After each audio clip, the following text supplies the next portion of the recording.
जैसे ब्रांडिंग है बहुत ज़्यादा ज़रूरी, तो ब्रांडिंग का प्रोटेक्शन भी है बहुत ज़्यादा ज़रूरी, और ब्रांडिंग के प्रोटेक्शन उसको गवर्न करता है इंटेलेक्चुअल प्रॉपर्टी लॉज।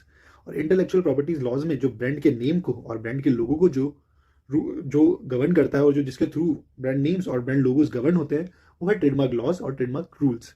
बिकॉज आजकल जो ब्रांड्स है वो है एक इंडिविजुअल की और एक कंपनी की और एक कॉरपोरेशन की इंटेंजिबल एसेट। आजकल हर कोई अपने एसेट को बचाना भी चाहता है अपने, बिकॉज एसेट ऐसी चीज है जो कि बहुत वैल्यूबल चीज है, वैल्यूबल थिंग है, तो वैल्यूबल थिंग को बचाना तो बहुत ज्यादा जरूरी है। और उसके लिए हमें कराना होता है उस वैल्यूबल थिंग का ट्रेडमार्क या फिर उसका पेटेंट या फिर उसका कॉपीराइट।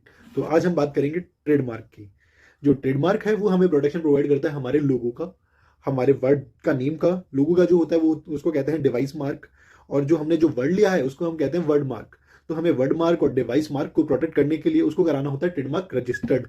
और ट्रेडमार्क रजिस्टर्ड कराने के बाद हम हो जाते हैं उसके ओनर, और हमारे पास होते हैं उसके एक्सक्लूसिव राइट्स रिगार्डिंग उसके नेम्स के और उसके लोगों के। तो इसीलिए ट्रेडमार्क कराना बहुत ज्यादा है जरूरी, बिकॉज वो हमारे इंटेंजिबल एसेट को सेव करके रखता है, उसको सिक्योरिटी प्रोवाइड करता है। बिकॉज अगर कोई उस चीज को कॉपी कर लेता है या उसकी डिसेप्टिव सिमिलरिटी बनाकर या फिनोटिकली सिमिलर कर उसको यूज करता है, तो हम उस बंदे को रोक सकते हैं, भैया कि ये हमारा जो है ऑलरेडी ट्रेडमार्क रजिस्टर्ड है और हम इसके सोल ऑनर हैं, हम इसके इस ब्रांड के या इस नेम के या फिर इस लोगो के ओनर हैं, और हमारे पास इसके सारे एक्सक्लूसिव राइट्स हैं। तो आप इसे यूज नहीं कर सकते, क्योंकि आप अगर इसको यूज करोगे तो आप एक पब्लिक के अंदर क्रिएट कर रहे हो कि ये जो आपका जो ब्रांड है वो हमसे एसोसिएटेड है, बट आपका ब्रांड हमसे कोई एसोसिएटेड नहीं है, और हमने आपको कोई राइट्स भी नहीं दिया है इस नेम को यूज करने के लिए। तो प्लीज आप इसको रोक दीजिए।